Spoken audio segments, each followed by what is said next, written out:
In this video, we are going to see that if we want to delete the Google Play Store search history, here's how you can easily do it.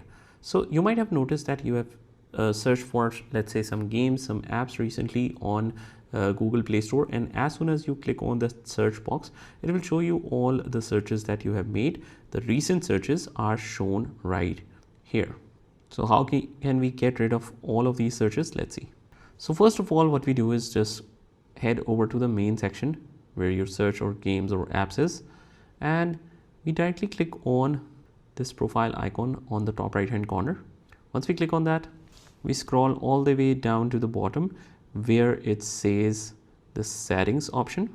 Click on that.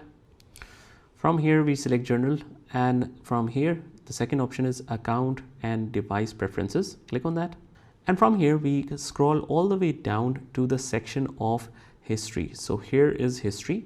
You click on that and it says clear device search history. This is the first option in the section. So you click on that, it says all searches you have made in the Play Store on this device will be removed. That's what we want to do. So click on clear history. Okay, so after that we hit the search and we search for anything. It will show you some of the sponsored and events happening right now, but if you just disable the keyboard, there is nothing right here that shows your recent searches. So that's about it. I hope you found this video helpful, and if you did, hit the like button and subscribe to our channel, and I will see you in the next one.